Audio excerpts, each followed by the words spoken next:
Hey, this is Ahmed Zappa, and you're listening to Tom and Zeus on the Shouted Out Loudcast. In my opinion, the number one Kiss podcast in the world. And if you don't agree with me, then suck it.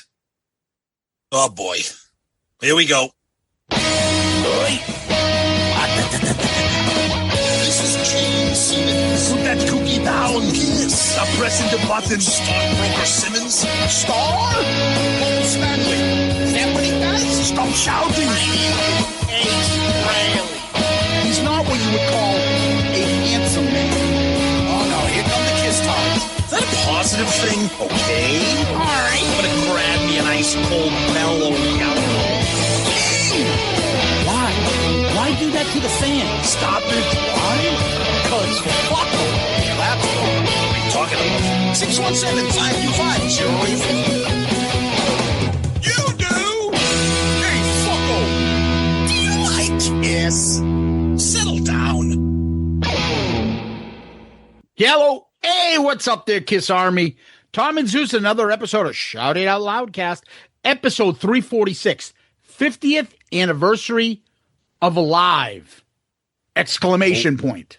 Exclamation point. You have to put the exclamation point. That's very important. Punctuation is key with Kiss.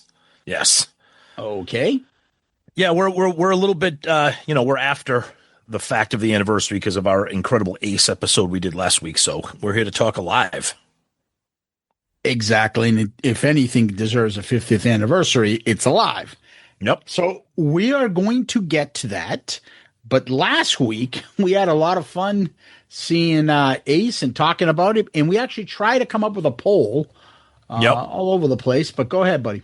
So I changed up a little bit from Zeus's Instagram poll. Zeus threw in Genghis Khan in his poll option. Yes, I was not happy you did that. I wanted to see how many people had a sense of humor. I do not know why you did that. I'm glad you brought that up. Well, because the Instagram poll gets way more than Twitter. So if you're going to have something fun, do that. Although the Twitter poll was good this week. So the simple question, which of these songs would you want to see in Ace's set list? So we did 2,000 Man, Insane, Talk to Me, and 10,000 Volts. Which, by the way, it's funny. Ace posted on his official social media something about what a great tour, 10,000 Volts. And Zeus and I were texting each other back and forth and be like, you mean the album that you don't play a single song from, but you're touting that as a 10,000 Volts tour? Anyways, a Talk to Me wins the poll 42%, 2,000 and 35%, Insane 12, 10,000 Volts 10. So clearly Ace is doing something right because nobody wants to hear his solo shit. They want to hear Kiss songs, which I guess maybe he knows something that we don't know. Party Man says, Talk to Me, Please. One of my favorites from the tour with Eric Singer as the Catman and Ace. Oh, yeah, I remember that tour. Metal Dad says, all of the above and then some. Time to ditch the Kiss standards. He's never going to do that. And our buddy Ronnie James Jeff Kinsley, more 80s Frehley is the answer. Yeah, I know. That's what a lot of people want, but it's just not going to happen. It's just not going to happen. He's not going to do it. We actually talked to Ryan a little bit about that, just because we brought it up and he had some things to say. David Doble says, awesome episode. Love the story of meeting up with Ace. Sounds like you were really fortunate to get such a great picture. That's a great point. The fact that he sat upright for the photo was kind of a... Dude, he was like comatose, like half dead on that couch. For real. Like bent over to his right. Like his back was on the bottom part of the couch. His ass was off. And then he stood right up. If you walked in the room and didn't know anybody, you would have thought he was just passed out, cold, drunk. That's what it looked like. But he perked right up when we talked to him about Doc. Not fucking going to Vegas. Our buddy Steve says, always makes me laugh at the people that have a go at you for your opinions and the things you say. You have been this way now for almost 350 episodes. Yep. That is why you're the best. It is possible to love a band and not worship everything they do. Lighten the fuck up, people. All right, that could have been comment of the week. Who the fuck was that? That was our buddy Steve Warsap. Oh, great job, Steve. Love him.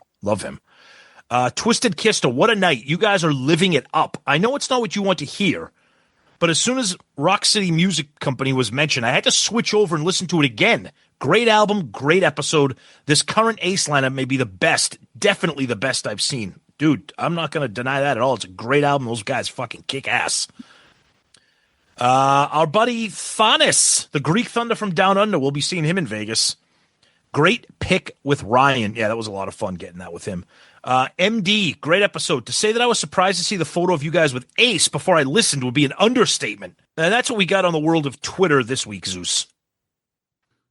Anyway, before I get to the post, I want to say I put up a post from Apple which showed that we were the number 83 ranked podcast in music in the country. The podcast overall, not just the episode. The podcast was 83 in the country music. Do you have any idea how many fucking music podcasts are out there? That's insane. That's a crazy fucking number. Yeah.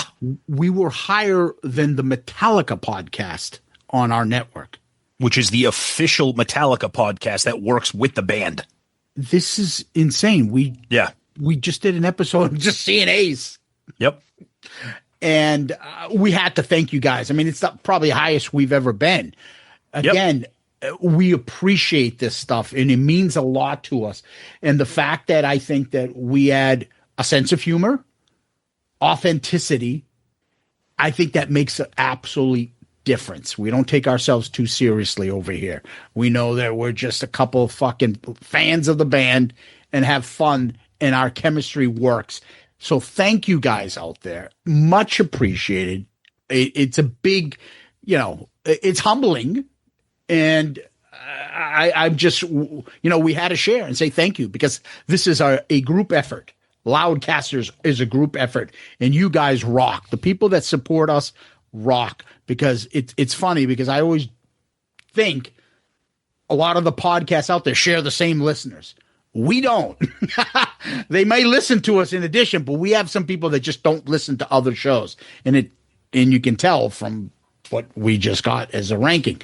So we appreciate you guys, because this doesn't happen without your sense of humor and you guys getting it.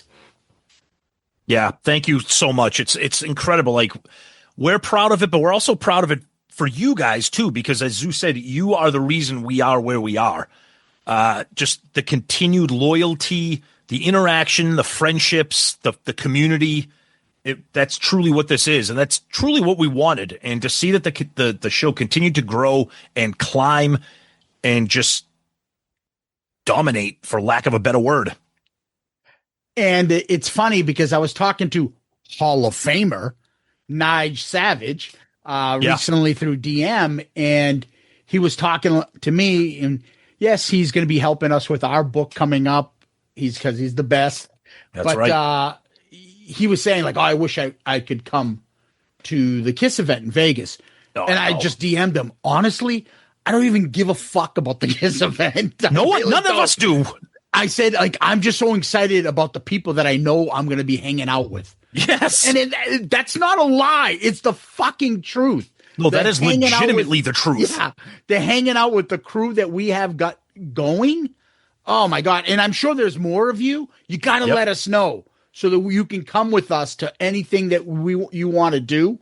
And we can all hang out and stuff. And, of course, wear your Loudcast gear, loud and proud. We're excited. We're super excited for that. Yeah. One last thing on that. What we'll do is, and we got 2 months to go, if you can believe it. It's getting that close. We'll do something probably similar to what we did at Madison Square Garden, where we were at the hotel. We posted something in the Loudcasters group and said, hey, if you're here in New York, come here at this time. Let's hang out. And that was incredible. We had like 25 people show up at that hotel bar. The bartender let us take over the sound system. We got one of the most incredible group photos ever. So we're probably going to do something similar to that. This is going to be a much bigger hotel and much bigger space. So stay tuned for that. We are super excited. And it really has nothing to do with the band. Yeah, honestly, care fucking less. But anyways, let's get to the actual posts on Facebook. Jeremy Asbrock says, thanks, guys. Yeah. Joe Morris says, life-changing, mind-blown, unforgettable. It was a great show. I had a ton of fun, but it was none of those things. I was just going to say that, Joe. We love you, buddy. It was none of those things. It was not life-changing. Yeah. But whatever.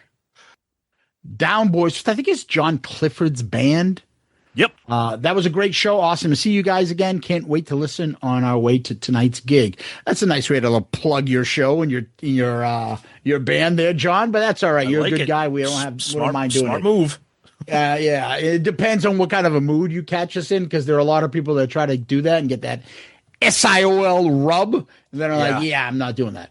Not doing that. Sorry. And then finally, on our Loudcast page, but Ronnie Bachowski. Oh, this is magic. I laughed so hard at this episode. I nearly shit my dick off. That is really an interesting way to turn a phrase there, buddy. Yeah. The whole story at the end about Peepaw Ace's reaction about the Vegas question had to be the funniest fucking thing I've ever heard on here yet. I swear to Christ, you guys should get a podcast Emmy or some shit for how hysterical the Ace impressions are, especially in the context of an actual encounter. I hope they had plenty of pudding and geritol to get the space elder to calm the fuck down. Epic, dudes. Just fucking epic. So, once again, to recreate it, I simply just said to Ace, hey, Ace, just to be a dick. Hey, Doc was making it sound like you're coming to Vegas. Tom? See how these fucking people perpetuate bullshit? And then what did he say as we were walking out the door? I'm not fucking going to Vegas. Oh, Ace, he got his blood pressure up and everything. He literally sat upright for that. Yeah, I'm sorry. Anyways, let's go over to Loudcasters. So we get a lot of comments on Loudcasters. One thing I want to say, I like your comments and you guys are awesome. Some of you guys really make long comments. When you do that, just know there are times I look at it and I'm like, I can't read this. It's too long. I'll be here all day reading all these comments. So just bear that in mind. And once again, I'll remind you guys, generally, we're actually recording on a Thursday. Generally, we record on a Wednesday. So if you want your comments to be read, get your comments in before Wednesday afternoon Eastern Standard Time. And so that I see them, or Tom will see them when he does his social media sites. Because if it's after that, we can't read them. So do your best, and we get it. Everyone's got a life, so it's fine, okay? But thank you guys for all your comments. Just know that I can't read them all because they're very, very long. So, for instance, we'll read them, but we won't be able to read them on the show. But we say this all the time. Anything you send or post, we read. Trust me. Yeah. So you got one long one here from Rex J. Cox. You got one from Gordon Duncan. I'll read this one from BC Allison. Great episode as always, Tom and Zeus. I'm totally enjoying your pregame thoughts on the Kiss Cruise Vegas event. I can't wait for the episode that follows the event. Will be awesome hearing about how you incorporated cooking with Paul and throwing guitar picks with Gene into your vernacular. The A show sounded great, but he's only playing about 400 to 500 people. That sucks. You would think he could draw a bigger crowd. Why do you think his turnout is so low? Keep up the amazing work, guys. I wish I could be there in Vegas and share the experience with you. I just think those are the venues that do it. Like Tupelo, everybody's playing it. Like Bach is playing that, I think, tonight. Another theory I have here, BC, is that Ace just played at Tupelo at the beginning of this year. If I recall correctly, he was there in January. So you're circling the wagons again 9 months later. You don't have that kind of draw. You're in southern New Hampshire. You're just you're kind of it's kind of what Kiss did with the end of the road tour. They just oversaturated and just toured and toured and toured. And people are like, yeah, I just saw you. I'm not going to come to this again. I will say to our surprise, he seemed like he changed it up, tightened it. And I love the fact, and we talked about this, that he has different members singing different parts. He's singing a lot less. The problem with Kiss was it was the same show you just did 2 years ago, and then 2 years before that, and then 2 years before that. Right. It's the same shit. Yeah. So that's different. Okay. Yeah. Yep.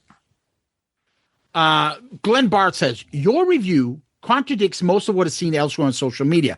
Ace is sloppy, sounds like shit. Example, etc. Ryan and Jeremy have been with Ace for a while now, and they are amazing. I saw Ace in 2008. I didn't think I would bother seeing him again with all of this shit I see in here. But now I look forward to when he comes around the Midwest again. Would love to see Ryan and Jeremy put together a Rock City Machine Company show someday as well. They did. I think like a week or two ago. They just did it last week.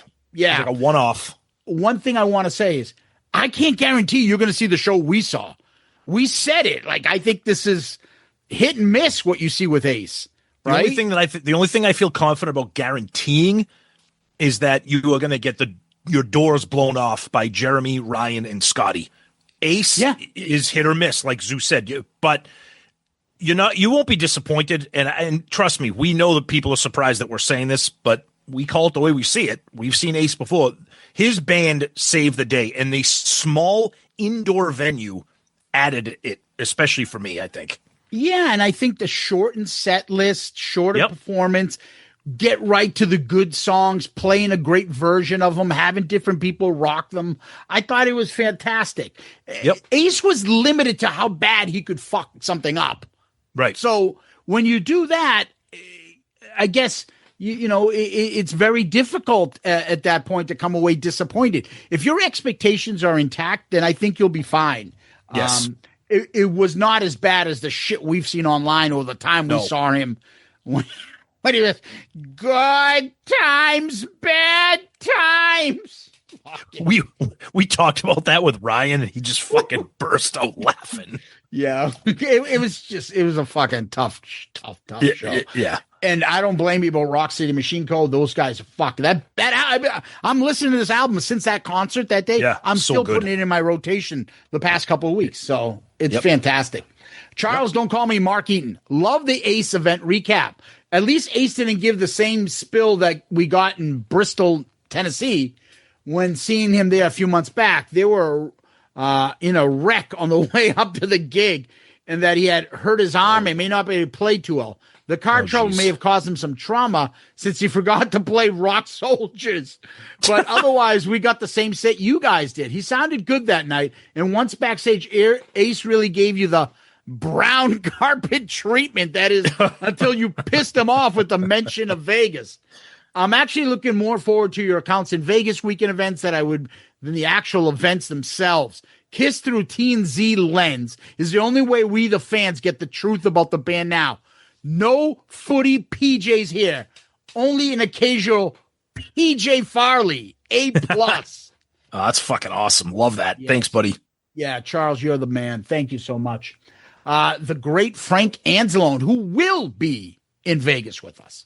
Yep.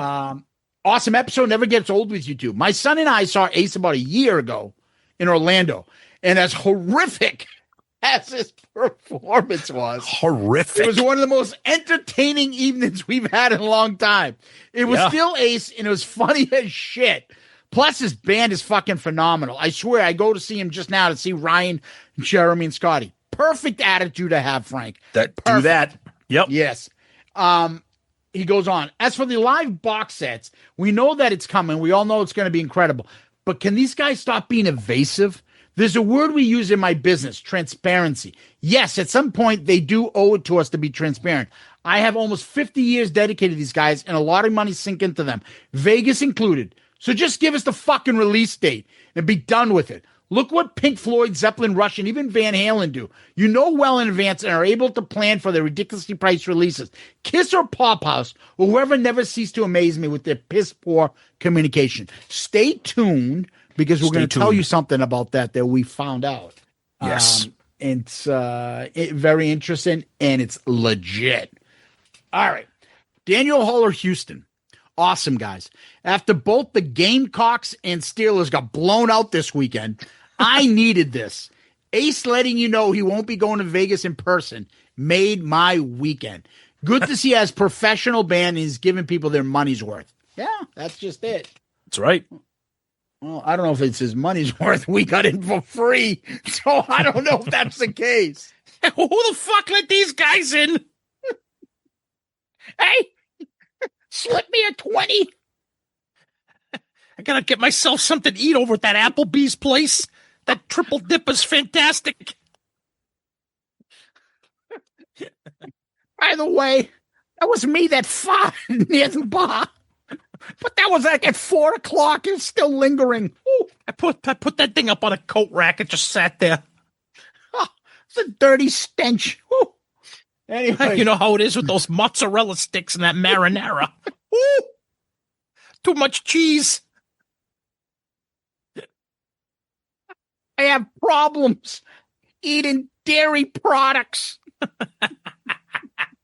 Lactose intolerant. That was almost the title of my new album. It doesn't help when you're incontinent, too. See what happens? It's just, you can't even mention Ace with just... Dude, something in that bar. Somebody farted. It was fucking just stenchy. Like hot farts. You know, like you open a bathroom and somebody like just shit in there. We're walking like, in a bathroom and it's like steaming hot. And you're like, oh no. it was like leftover like beef stroganoff or something in there. And it's just hot stench. And it's just pew! And it's like 80, 90 degrees in the bathroom. You're like, oh my God. And you feel like that comes on your clothes. Not a good location for the bathroom either.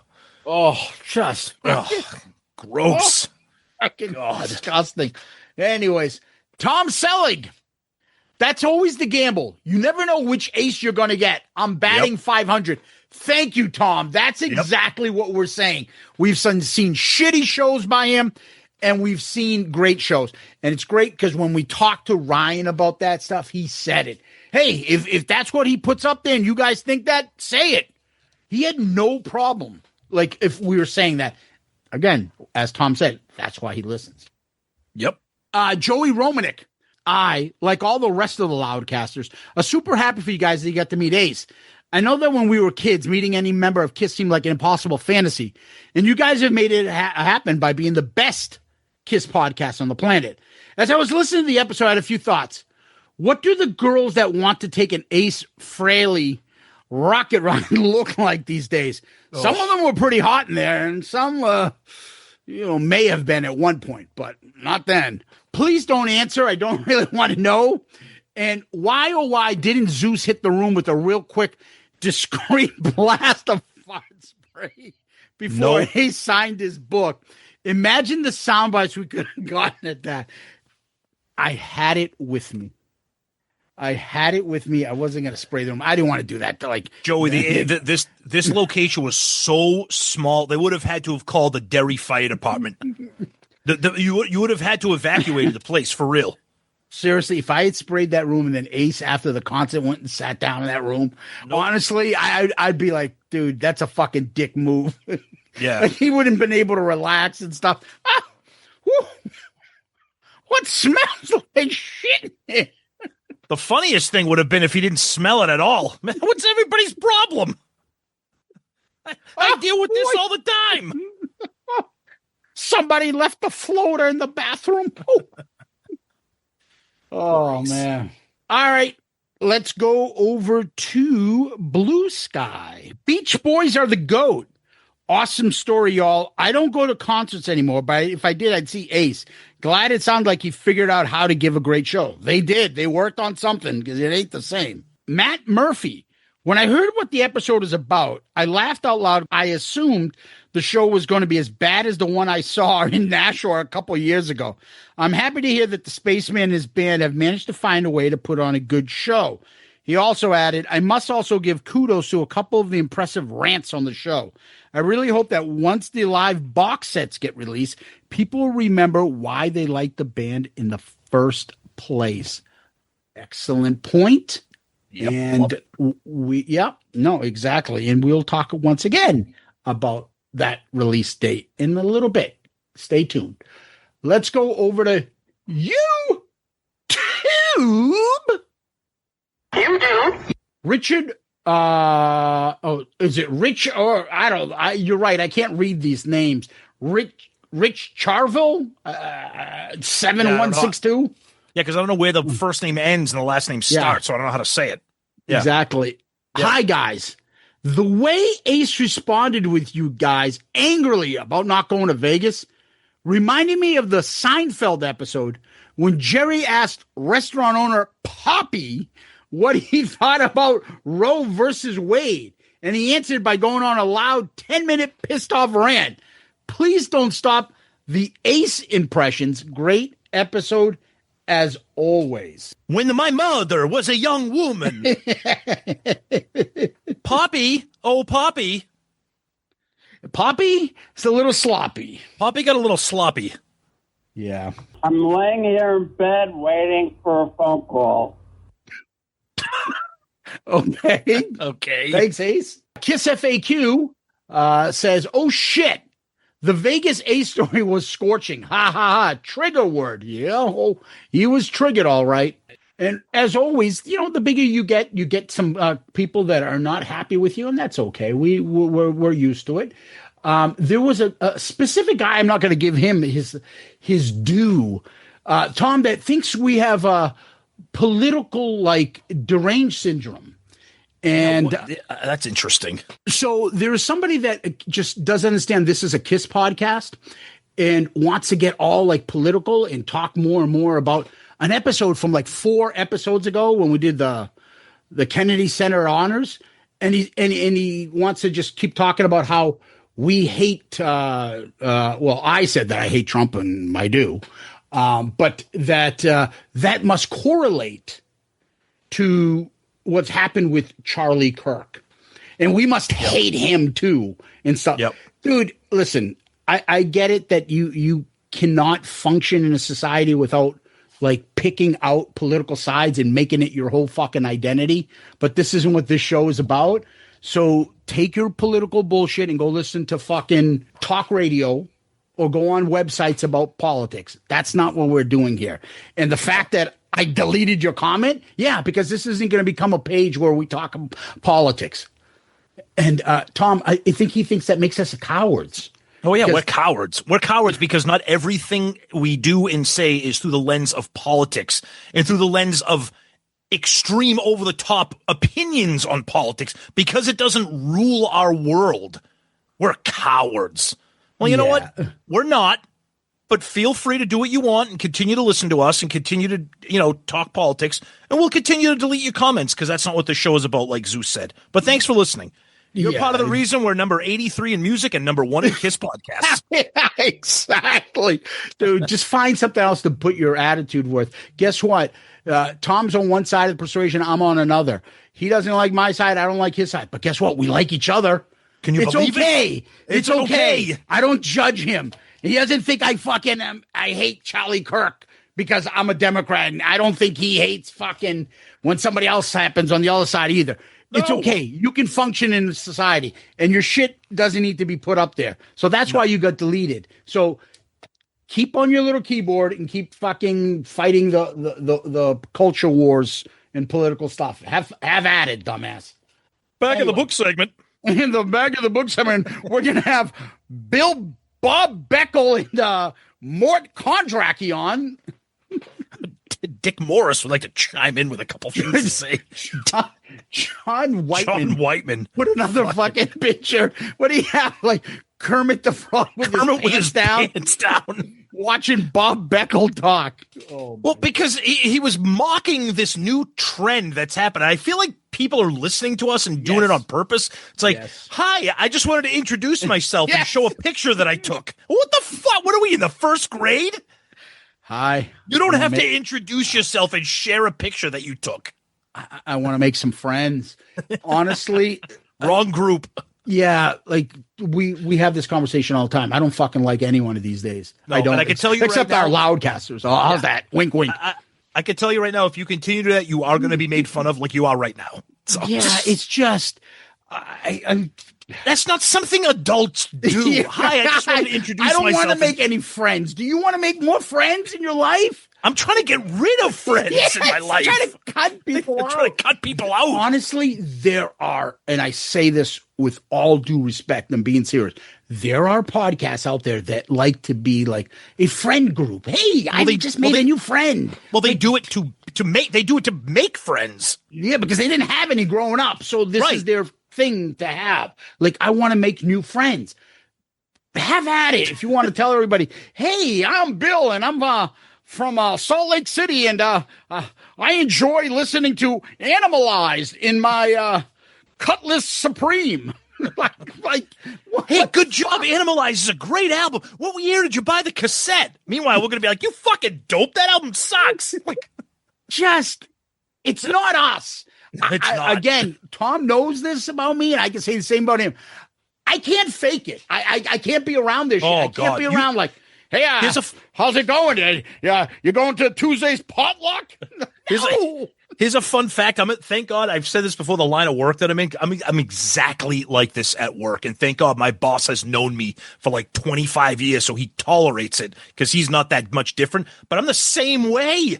People be like, "You're not going to say that to that person." I'll be like, "Why not? Why wouldn't I?" Just can't deal with this stuff. Hey, I'm Frank, and I enjoy barbecue cookouts in the neighborhood. You got any Celine Dion back there on the playlist? No. Looking forward to meeting up with you people at the hotel bar in Vegas and, sipping some cocktails. Maybe we can trade kiss cards while we're there. No. I don't want to trade. I don't even want to talk to you. I don't even want to go to Vegas. Yeah, except for the people that, we don't like people. That's why we're successful. Because I think you guys get annoyed with people too. You know what? You want to be nice to these people because I don't want to be a bully. We're like, hey, dork. I don't like, hey, let me introduce myself to Loudcast. And the people are like, fuck off. Like, new t-shirt, the front of it, I don't like people. The back, thank you for making us the #1 Kiss podcast. I hate people. That's it. And then on the back, thank you for being a Loudcaster. Welcome, new listeners. Yeah, exactly. Fuck off, asshole. What's the matter with these guys? Why do they have a podcast? Again, there are podcasts that can be all friendly, family friendly. Hey, let's throw a picnic with the kids this week. Maybe we can play Kiss cornhole together. It's like that scene in The Breakfast Club. Son, Dad. How'd you like to go fishing this weekend? Oh, we're such assholes. Oh, just whatever. Speaking of that, here's another happy-go-lucky listener. But I love it. These guys all listen, so God bless you. Slurry God, who used to like us, I think, apparently at one point, but now he somewhere along the line we upset him. But so now he just hate listens. Yeah. And so he writes, it's called Christmas announcement. We'll be mid-October for box set, and your idiotic disdain for Paul is ridiculous. He has said and would say without the originals, there'd be nothing. Only reason he would say the last lineup was his favorite because of no drama. First of all, we were just talking about hypothetically as a question of the week. Which era would each member pick? Yeah. And I said Paul would pick this because he wants fucking peace because he couldn't stand those guys. Yeah. Okay. Right. That's a fucking opinion. Paul didn't say that. It's just our opinion. And by the way, let's back up our opinion by saying exactly why we exactly said what we said. Exactly. And what's he talking about Christmas? Nothing's coming out at Christmas. Trust us. We'll get to that in a minute. Yeah. You guys have been around, Ace. Just imagine being around that day after day and having to rely on that. I'm with you so far. No. I agree with you. I wouldn't put up with that shit either. It would have ruined the feeling of that magic because 2 got it and 2 didn't. We're not fucking denying that. I don't think Ace and Peter were a picnic to be on around the reunion or before. Not at all. Not at all. And Paul has many, many faults. So does Gene. So does Peter. So the difference with Paul. All I was going to say is but they also have the greatness of them, and that's why we love them. But it's okay to say they have some faults. They do. Guess what? I don't think I'm perfect. Tom doesn't think he's perfect, and I'm sure you don't think you're perfect. But we're not celebrities that we need to be dissected by other people. Paul and Gene and Kiss are. That's why we have a podcast. That's why people listen, because they're interested in talking about this stuff. So it's not like we're berating him. He's a public figure. What do you want? No, I'm berating him. I hate Paul. He's a pain in the ass. And he's got a lot of enemies out there. He's a lonely old man right now. Gene, for all his faults, he knows what to do to make things work. He knows, some people might think that he's, hollow and shallow and whatever, but he knows what he's doing. And Paul just does not. We're not going to turn this episode into a whole psychoanalysis of the band. We've done that for 300 plus episodes. But anyways, go ahead, Zeus. Yeah, no, I just, I don't get your concern there. So I don't either. And it's not idiotic disdain. It's an opinion based upon what he's been doing in his actions over the past 7 years we've had this podcast. That's all. That response, real quick, that response, idiotic disdain, that is so perfect of a response to our opinion. Yeah. Because we have an opinion. Yeah. It's idiotic because it doesn't jive with your opinion. Well, and we're idiots, by the way, too. Yeah, well, that's okay. He can have his opinion as long as he keeps listening. So thank you for that. Anyway, Tom, I don't want to go on more. I think we've gone on 15 different rants in different areas. Let's give it back to you. All right, let's blow through a couple things here. Some Spotify comments, which we always love. Gino11 says, Ace has really changed. He used to say, talk to me. Now he says, stop.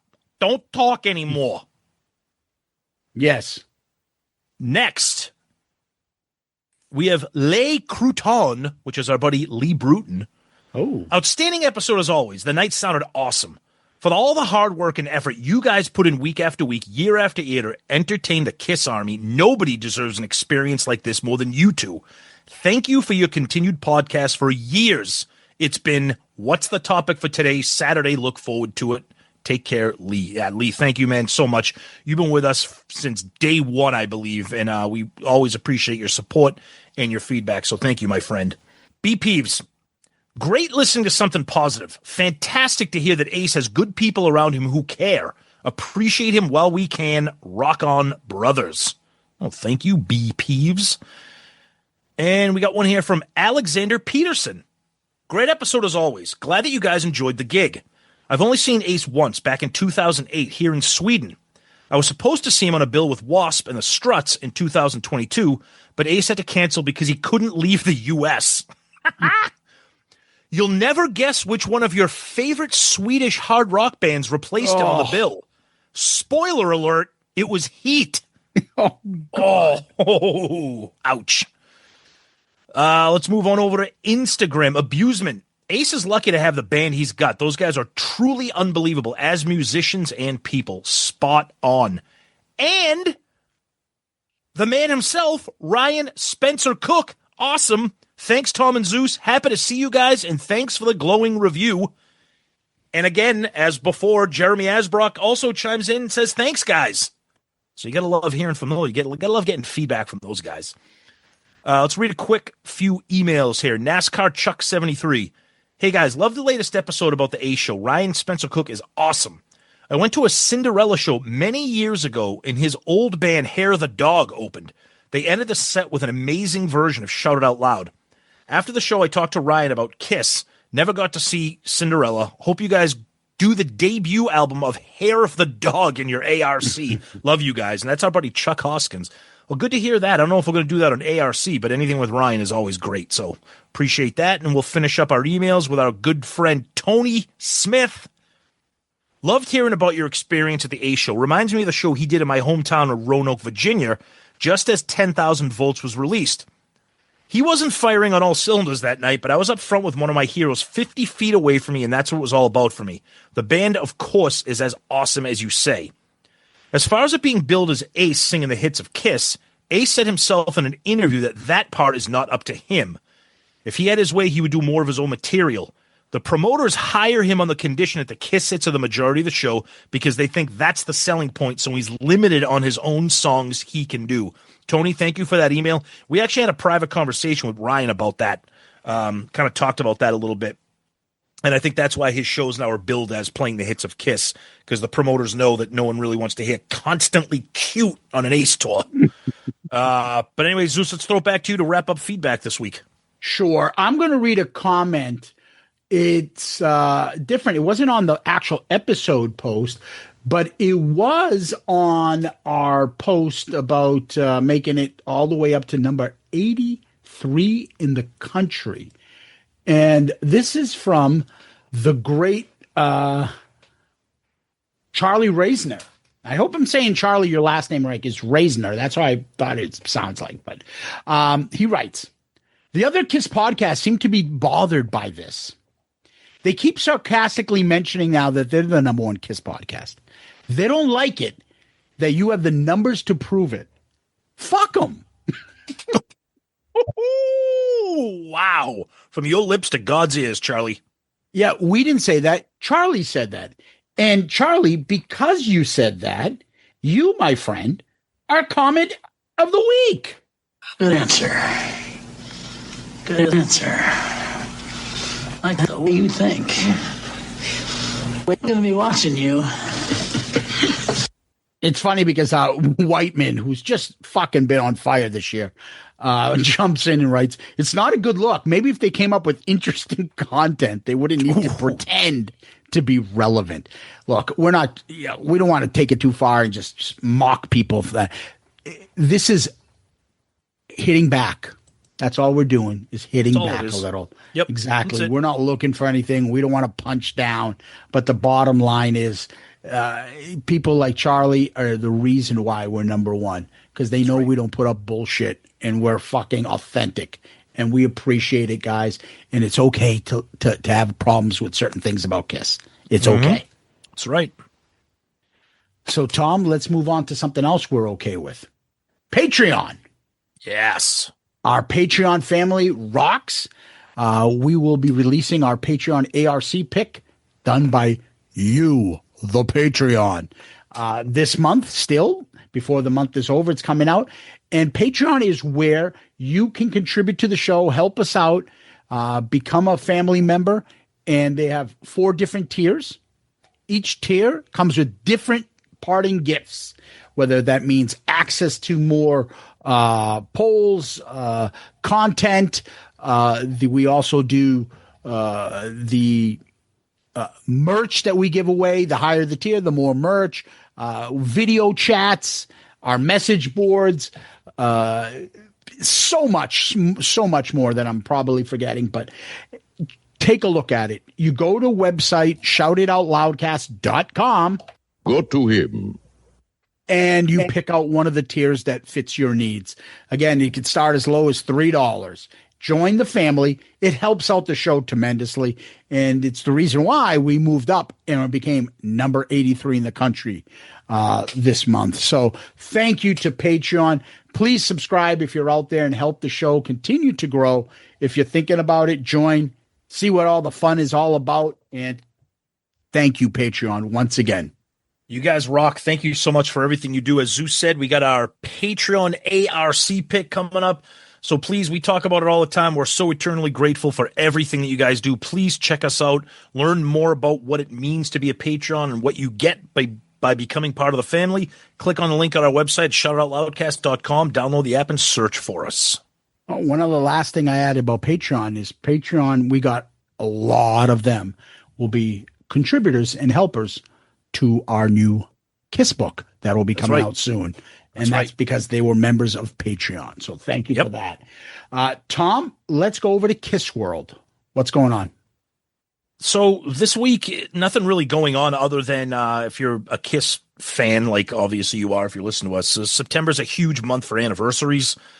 So Kiss has been posting a lot of celebratory things. You got the anniversary of Animalize, the anniversary of Asylum. We're recording on the date that the solo albums were released. So you're seeing a lot of posts on that on social media celebrating all that. Obviously, last week was the 50th anniversary of Alive. The Unmasking on MTV. Yep, that was also happening. Yep, we did an episode on that if you want to hear more about that. So busy month for anniversaries, but in terms of like news or anything, nothing really happening.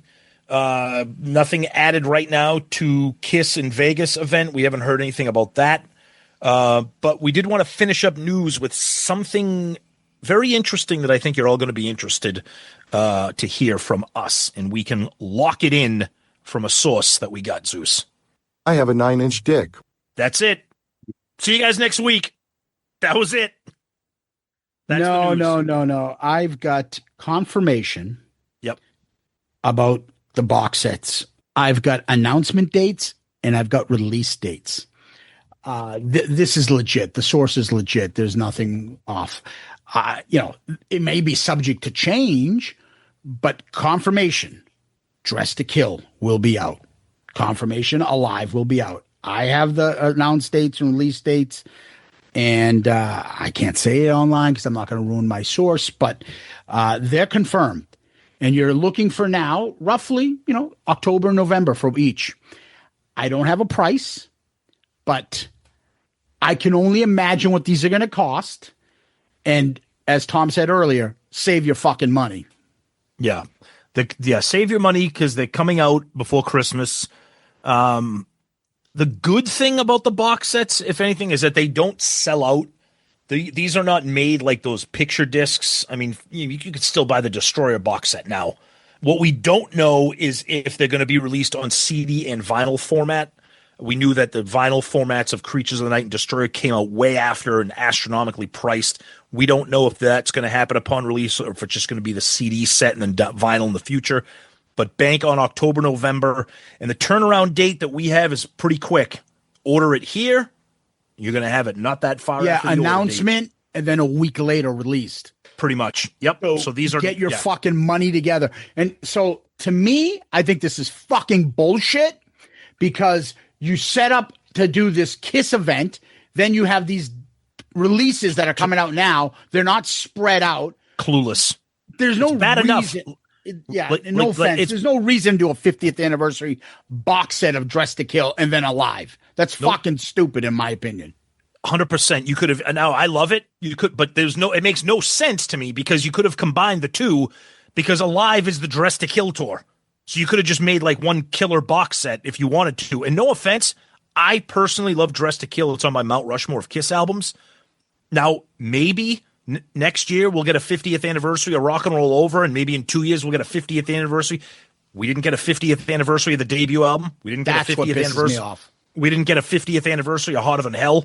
We didn't get a 50th anniversary of, next year will be 50 for Destroyer and Rock and Roll Over, but we already got a Destroyer set.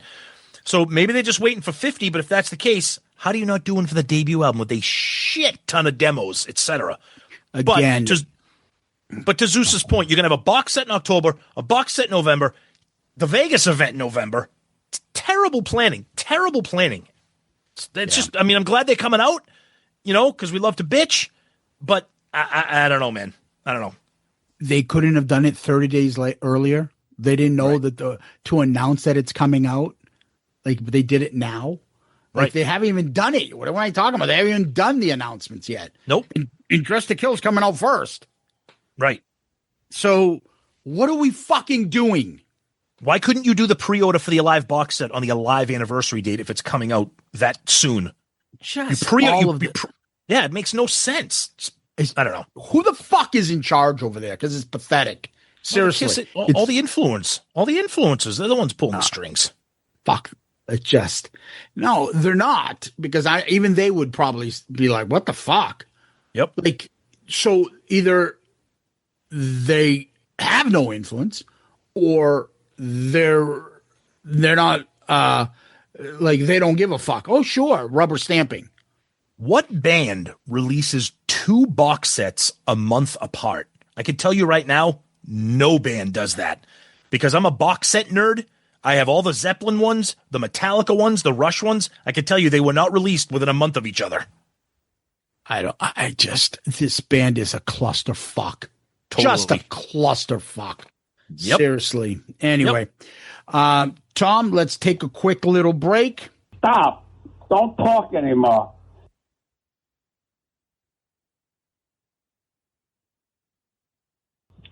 I'm still hearing his fucking echo. The anger in his voice. That's what he sounded like when he was telling us. Not going to fucking Vegas. Yeah, exactly. Fantastic. Anyway, Tom, let's turn our attention to something that people would be shocked about. Something that we love about Kiss. Yeah, I know, huh? Can you believe it? 50th anniversary of Live. Go ahead. Yep. First thoughts. Oh, God. I mean, where do you go with this? So, I mean, when you think of Kiss, we always say, when you think of Kiss, think about Live. When you think of Akeem. I mean, it's funny because it's kind of like one of the first things you think of when you think of Kiss. You think of like the album cover and the release of Alive and how it's regarded amongst the greatest live albums of all time. It's one of the few things that as a Kiss nerd, that it punches through the Kiss nerd wall and gets into the world of rock music in general. It's one of like pretty much the only thing. Maybe Destroyer, but everybody loves Alive. And it's interesting because most people, not everybody loves Kiss. You know, all these other albums, people are like, what's Love Gun? Oh, Harder Than Hell, what's that? Everybody knows Alive and everybody loves Alive. So it's one of the few unifying things about the band. And to think that it came out 50 years ago and you listen to it now and it sounds as raw and vicious as if it came out 3 years ago is just a fucking testament to this band. It doesn't sound dated. It doesn't sound aged. It doesn't sound corny or hokey. You think about 1975, what was going on? Every friggin' genre of music was going on in the mid-70s. This came out, and 50 years later, we are still listening to it, and we're still loving it. Yeah, the one thing that always strikes me about Alive, obviously we've talked about this when we were kids, when we got into the Kiss elevator. Yep. More or less the next three, Destroyer, Rock and Roll Over, and obviously Love Gun, and then Alive too. Yep. So I kind of remember this as a little kid. But when I got back into Kiss and I remember my nostalgia, like Love Gun, this and that, and I started buying it, all I kept hearing was Alive, Alive, Alive, Alive.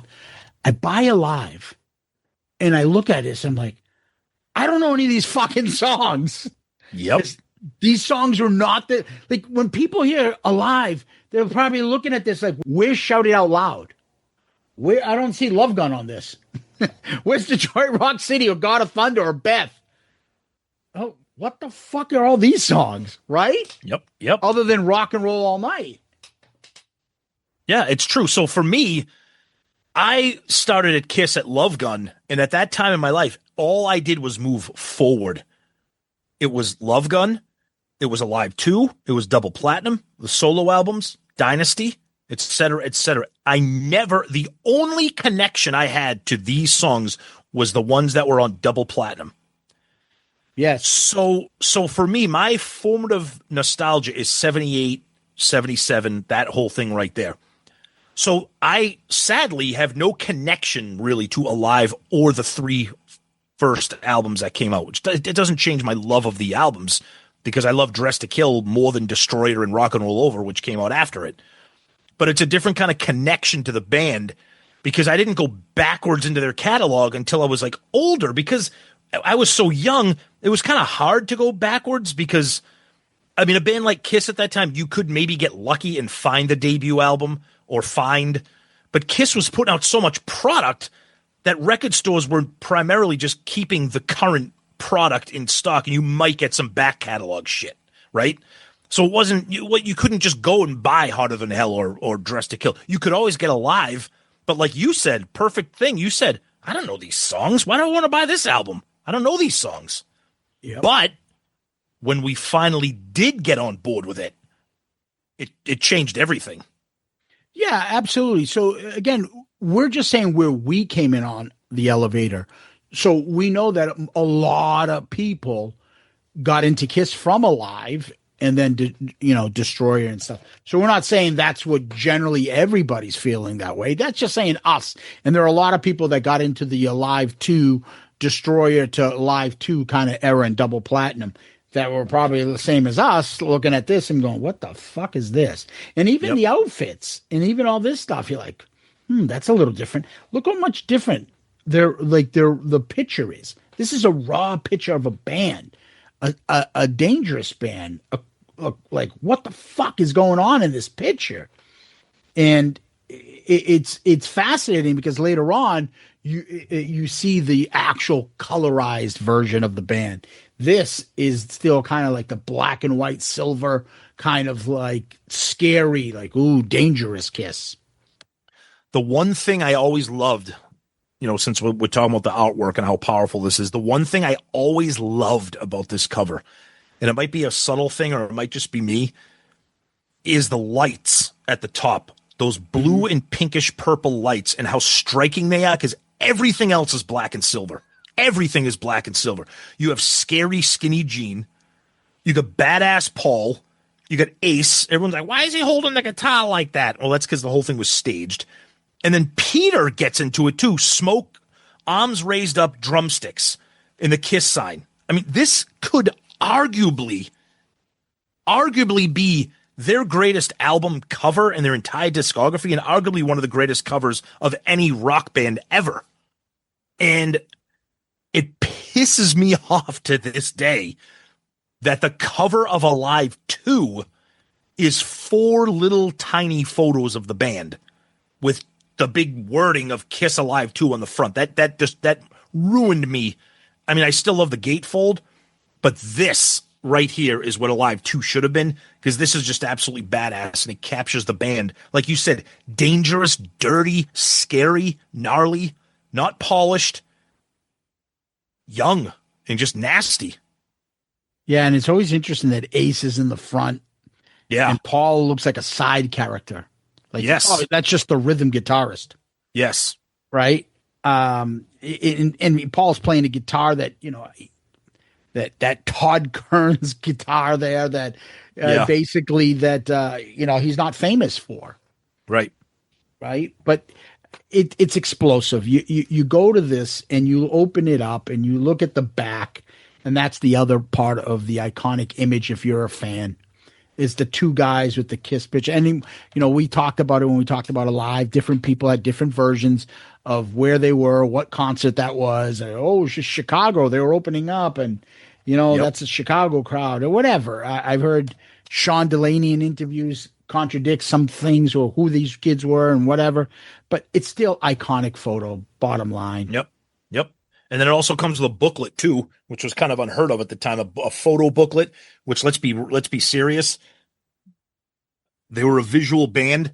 That whole thing propelled them even more. It's got those silly letters, written to the fans. I love Gene Simmons, dear victims. I love to do all those deliciously painful things to you that make you writhe and groan in ecstasy. And then you got Paul. Okay. Paul, and then you got Paul, my dear lovers, nothing arouses me more than seeing you getting off on me. and then Ace, dear Earthlings, the gravity on Earth isn't quite the same as it is on my planet. And then Peter, hi cat people, well, you should get your claws into this album. Like, in retrospect, it's fucking corny as shit, but at the time, no one knew what the hell was going on with this band. Yeah. And I just think it's fucking incredible, and we should all be grateful that it exists, because without Alive, that was probably it for them after Dress to Kill.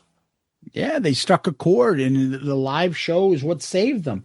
But it's always interesting. We've had this discussion prior to this. Really, I think they kind of nailed the set list for this. 100%. Right? I mean, I know there's maybe we each have a favorite song or something like that, but they kind of hit the set. Like I like Mainline, but to be honest, what would I take out that's more popular? Like this, I might think it's better than 100,000, but like, I can't say, put Mainline in there over that. Like, it just wouldn't work. This is the album where I'm convinced that Deuce is their greatest opener. And they did it and they did it on the 96 reunion. I know you're a Detroit Rock City guy. Yeah.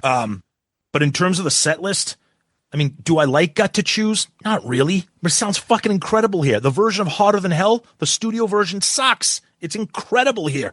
Even 100,000 Years, the drum solo, Black Diamond, Watching You, Come On and Love Me, Parasite, you said it perfectly. They nailed this set list. Absolutely. And now all the quirks with it, the Paul stage banter, where something happens in the act, in the concert, you can't help but like put you in a place that you remembered listening to this album. It's just fantastic all the way around. It's great that it's like Rock and Roll Night's not the closer. No. Yes. Let me go. Rock and Roll closes this set. Yep. Deuce opens it up. Yeah, I just feel like although Deuce is a great opener, where do you put Detroit Rock City if it's not the opener? It just doesn't go. It doesn't go anywhere. But from Detroit Rock City, then right into Deuce, that works. I agree. That works. So you got to think long term, like where are you going to fit these? But regardless, the set list works, the packaging worked, and its fandom has continued, and its legacy has gotten bigger and bigger over time. It's not one of those things that's overrated. I know people talk about, it's not really live. Look, it's almost live. Most of the stuff, and they fixed up some stuff to make it sound better, and they cut out some mistakes. But apparently when the box set comes out and they have the shows from them, it's not going to be that much jarring that you're like, oh my God, wow, this is so different. I think you're going to be pretty surprised at how much translated, really. Yeah. And one thing I want to touch on the overrated thing, because this is, for me speaking, anything that has been glorified and celebrated for extended periods of time, by definition, is going to be overrated. Now, let me be clear. Overrated doesn't mean it's not good. Okay? I'm of the mindset that the single most overrated album in the history of recorded music is Led Zeppelin 4. Now, that doesn't mean... No, hold on. See?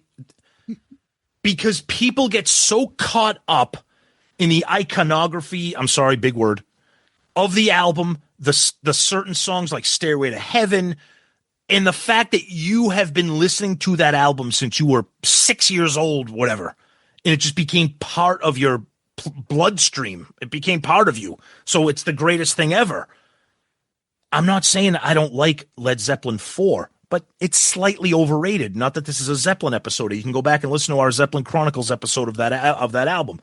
But my point is, when something like Alive or Dark Side of the Moon or the White Album, I mean, they've just been praised endlessly for years. When you listen to it, you'll be like, yeah, that's pretty good. I mean, the same thing happens with movies. Oh my God, have you seen this? I'm like, no, not yet. Oh, you got to watch it. Oh, it was pretty good. I mean, it's a good movie, but then you go back and you're like, fuck, that movie is incredible. My point is, Alive is incredible, but it suffers from a little bit of overratedness because people constantly talk about how unbelievable it is. So by nature, you can't help it but it not be overrated. And it doesn't mean that there's a problem with it. That's just kind of how I stand on this. Everyone's like, oh, Live, greatest live album ever. First of all, it's not even the greatest Kiss live album ever, in my opinion, of course. It is. Okay, and I would never fight anybody on that. And then just to touch on what you said about the whole, is it live, what's been dubbed, oh, Peter was the only thing that was real, everything else had to be fixed. Okay, whatever. If you want to start collecting bootlegs like I do, go ahead and do that. They're fun to have, they're fun to collect, but the majority of them sound like absolute shit. So enjoy what you have and stop being a comic book nerd and complaining about some of the enhancements that Eddie Kramer did. Okay, so I look at it as I take the opposite approach. I don't think this ever gets considered that it's overrated. I think over time it's become maybe in Kiss world it does more critically acclaimed. Okay, by non-Kiss fans. Okay, even like the Rolling Stone type of people give like Alive its due. Yes, and anytime they put live album, they always throw this in there. Kiss's bombastic stage show, like the backhanded compliments, but they got it. They still have to praise it because there's no denying in how good it is. Everything about this album just works, from the set list, from the cover, from the music, from the banter, from the energy. And from the image that you get when you play this, that you're in there in 1975 listening to the band play, I think it's a masterpiece. It definitely, to me, is their best live album, and it's a proud moment. It's what you can say as a Kiss fan to anybody about, yeah, Kiss. If you listen to a Kiss Alive, right, play that and tell me you don't like it. Right. You know, the other thing I love about it too is the name. I love Alive, not Kiss Live in concert, not Kiss Live in Detroit. I love how they use Alive, which is why the Coming Soon thing was like a little Frankenstein thing. Like, it's alive. I don't think they're the first ones that did the Alive thing. No, they weren't. Right, they weren't. But I like that they chose that. I think that because the majority of the live albums are so and so live at so and so. I like that. And Ace Frehley live at the Al Wife Bowlindrome. That's coming soon on colored swirl vinyl. Trust me. But you're right. The accolades it gets, it absolutely deserves it. Of course it does. And the fact that critics like this, it's true. And the other thing that I like about Alive that you don't really get on Alive 2 or even obviously Alive 3 is this is absolute raw power here. By the time Alive 2 came out, even though it was only 2 years later, that band was so polished and firing on all different cylinders so differently. The songs were different. They sounded different. This right here, you can feel that energy. You can feel that rawness. You can feel that desperation to be huge. And I think that's one of the things that sticks out for me, which is why I love this album too. Again, Alive 2 is the album for me, but I love that rawness here. So we're at the 50th anniversary. So when you look at 50th anniversary, you go back to the history of the band and you think about things. And another point to this is at a point where every member was just as important. Everybody contributed. You can name certain songs and certain things iconic to each member of the band on this album, right? You're not doing that with fucking Psycho Circus. No, you are not. Is a band. Each member shines. Each member as a whole makes the whole better too. You can't say that anymore. Like, these guys are hungry, working their fucking ass off to give you the best product they can. And it's before the superstardom and all the other bullshit comes in. It really is. And that to me makes this like, you look at that and you're like, when I think of Alive 2, I think it's already gotten bloated. Yep. I think that they're already like, fuck it. I'm going to go play some cards. Hey, fuck you, Paul. Yep. Eighth and Peter are just not holding up to their end of the bargain. Or I threw pennies into the street in Chinatown because I knew he would run out and retrieve them. I used to just stand on the curb and fling them, and he would run into the gutter to get the coins. Or I think in Peter's case it had to do with his upbringing and the fact that he wasn't very bright. Or Ace was an alcoholic. Before the lead member of the band was saying this and thinking this shit about each member, none of this was happening back then. But you said it perfectly, especially getting back to the album cover. If you buy this, you don't know.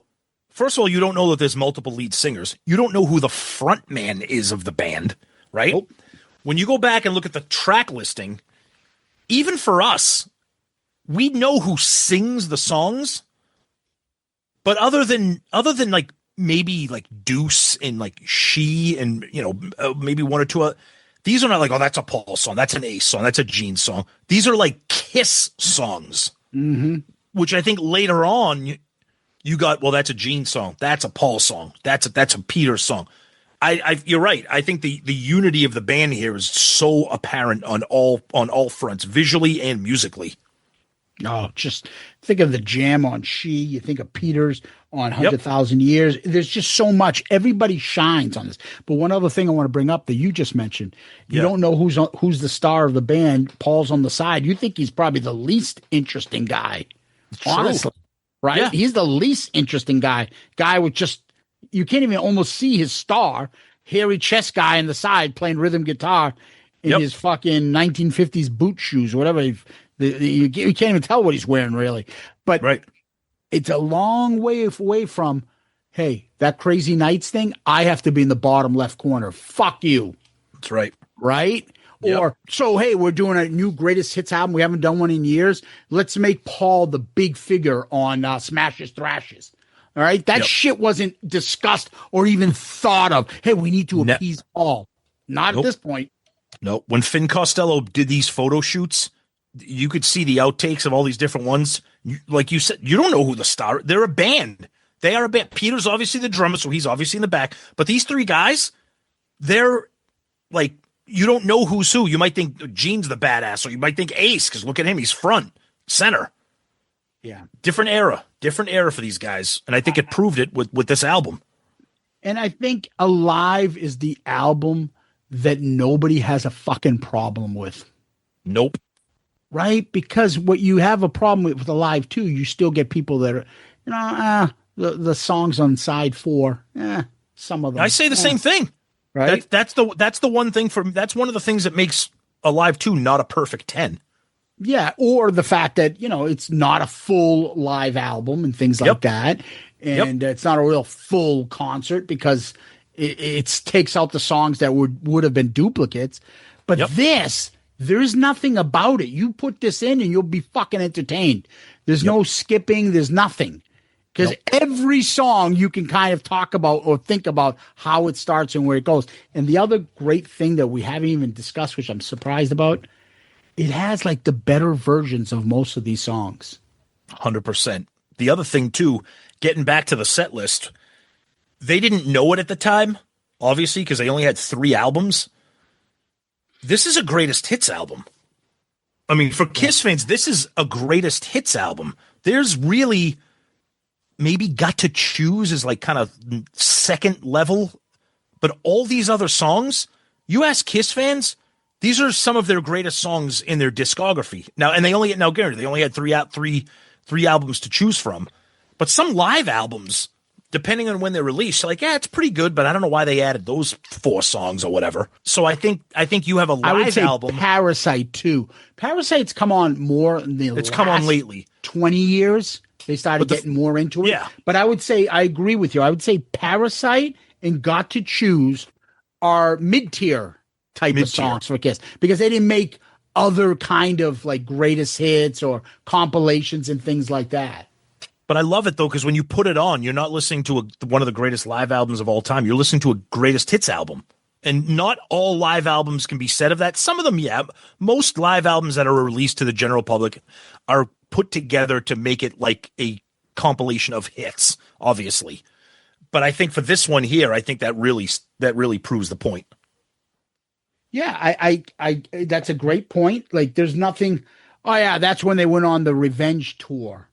So Alive 3 has like 3 or 4 songs from Revenge that you'd be like, dude, that's not even their top 50 biggest songs. And now they're permanently on this live box set, a live, album. But these ones, like we said, with the exception of Got to Choose and maybe Parasite. And maybe Watching You. Yeah, but Watching You made it to Alive 3 and things like that. Yeah, that's true. Watching You a little bit, you could say that. But like most of these made it to double platinum and for a reason. Oh, yeah. Almost this entire thing is on double platinum. Yeah. Right. So who knows?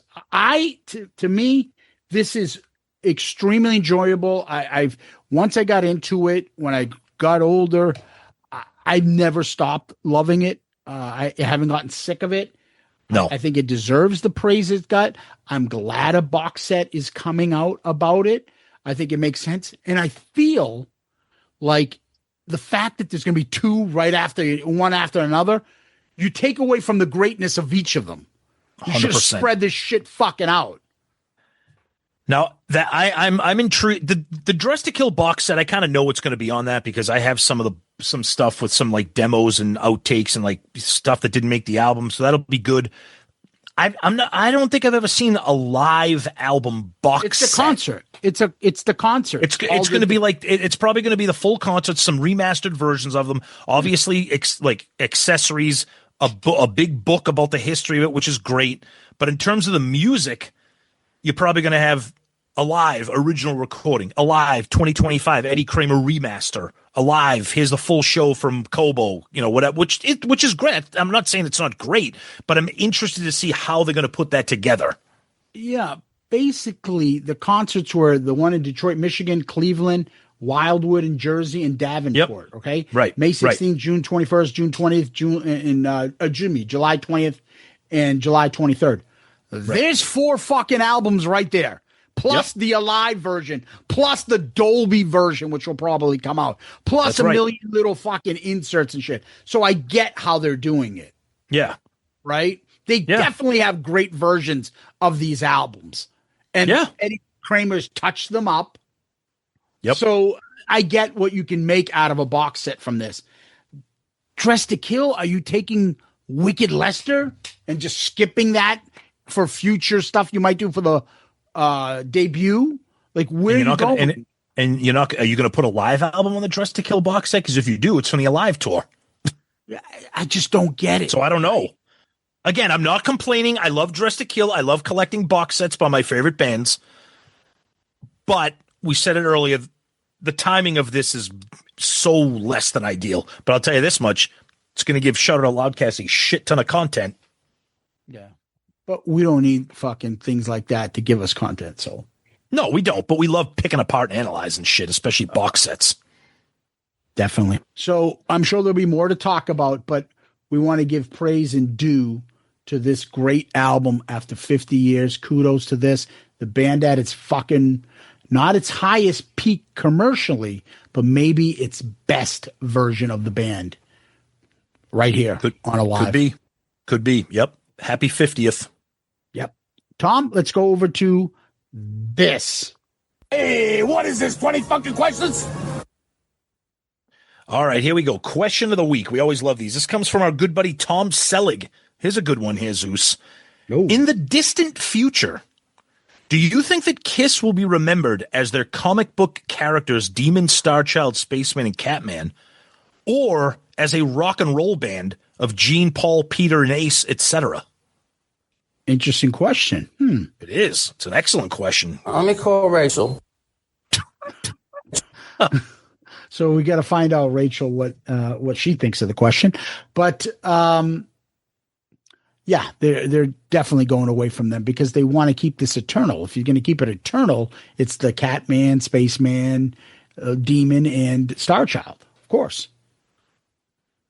Well, you say distant future, I would agree, but I think if you're a fan of Kiss and if this music keeps getting passed down to generations, like I know my son is a fan, he's primarily a fan through me, obviously. People are not going to forget Gene and Paul. Ace and Peter will have a legacy. The other members will have a legacy, quote unquote. Gene and Paul, I don't think we're ever going to go anywhere. But I do think they're going to be more remembered for their makeup era and their character names. So I guess I would probably have to agree with that. But I think Gene and Paul and the rock band aspect of it, I don't think that's going anywhere. I think it's going to be dead in like 30, 40 years. So as much as dead as any other band. If you think about it, they're not going to be releasing new music. Nope. So in order to keep the Kiss name alive, you got to be doing them as cartoons. You got to be doing them as fucking avatars. You got to be doing them as something else. Everything but the music. So if you're not doing them as people playing new songs, I'm not fucking saying Gene Simmons. I'm saying the Demon. I'm saying this. Well, That's the way to keep them alive. Well, they can do it if they want to, because Led Zeppelin just celebrated the 50th anniversary of Physical Graffiti, and they just released an EP from 1979, never before released concert of live songs. So music's out there. Kiss can do that. Yep. Zeus is holding it up. I have it too on vinyl. So it's out there. They can do that. Whether they choose to do that, I think right now, and I'll just end with this on my part, I think right now Kiss is obsessed with the anniversary releases, which is good because the discography is huge. So I don't think you're going to stop seeing the colored vinyl, the picture disc, the box sets, which is great. But it'd be nice to continue adding new stuff to these box sets, which we've gotten with Creatures and Destroyer. So let's see what happens there. But Tom, great question. Always love your support, buddy. Well, don't forget, Jimmy Page's job was to just go back to the back catalog and put out new stuff, like when he did the box sets and all that. Box sets for that's years. Right. But these guys, Paul and Gene, aren't doing any of that shit themselves personally, like Jimmy Page did. I'm just telling you, if ever Pop-Pulse wants to get any of its money back, they gotta move on from Paul and Gene. They gotta make eternal. And so that's why I was like, it's a good point. Anyway, Tom, where can people find us? Always go to our website, shoutitoutloudcast.com. That's you can find everything related to the show, Shout It Out Loudcast, Dorm Damage, Album Review Crew, Zeppelin Chronicles, links to all of our social media, Twitter, Facebook, Instagram, YouTube, TikTok, Threads, Blue Sky. Everything is there. All kinds of fun links, rankings, guests of our show, a link to buy our book, Raise Your Glasses is there, links to Patreon, links to our brand new merch through Printify, which is incredible.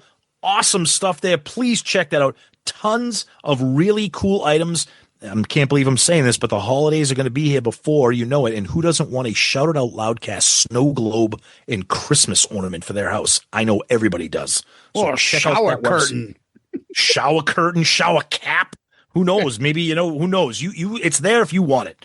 And of course, we always like to say that we're a proud member of the Pantheon podcast network of shows. Yeah, you can DM us on Twitter, Facebook, Instagram, Threads, Blue Sky, TikTok, motherfucker. Check out our Spotify playlist where you go to our profile and you'll see songs that we put in a playlist depending on the episode. Not for every episode, but sometimes when we do drafts or things like that, it makes it fun and interesting. Subscribe to our YouTube channel. Which is, I say this all the time, I'll never understand people that want to watch YouTube. And when it's, we don't have our images up, we just have the logo up. But we still get a ton of downloads just from that and a lot of comments. So thank you guys on YouTube for doing that. Make sure you subscribe and like. We are putting out more and more of those videos, shorts and reels and things like that. So a lot of people like those. So it's really moved us up the food chain. So make sure you subscribe and like. Then in addition to that, make sure you go and give us a 5-star child review on Apple Podcast or Spotify or Stitcher, if that's even around, Pandora's box. I don't even know what the fuck is out there still. Or go on Amazon and give us a 5-star review for our great book, Raise Your Glasses. Still selling well. So thank you guys for doing that. We greatly appreciate that. And make sure you go to the website. As Tom said, our new merch is up. I know we've had a few different sales on things that probably weren't available to people before, that people that picked up now, like including this, like someone just bought a trucker hat of some sort. I love it. Yeah. And, but of course, one of the big thing sellers we got a couple of them already with the Ace shirts that we have. So make sure you check the Ace Cult shirts that we have up there. Tons of stuff. So you go to our website, shoutitoutloudcast.com. It's right there. Click on merch and you'll go to our merch page. So Tom, we always like to end on famous last words. Do you have any? Of course. Doing well for others. She doesn't really know. The powers are within her as she takes off her clothes. Ooh. Okay. Baby gets tired. Everybody knows. Your mother tells you, baby has to show. Yeah. Let me go. Nice. Loudcasters, Kiss Army. Tom, thank you. Guys, you're the best. Thank you for everything. Loudcasters, patrons, everybody. You guys rock. Zeus, as always, my friend. Thank you. Peace out, Girl Scout. Hit the music. What I'd like now is for all you fat, out-of-shape, worldwide kiss-tards to keep the noise down while I show your ladies what a real sexy man looks like. Listen, all you people out there sitting on rented furniture, settle down. Cut the music. Anybody seen Richie? Anybody know why Richie did Bobby Lupo?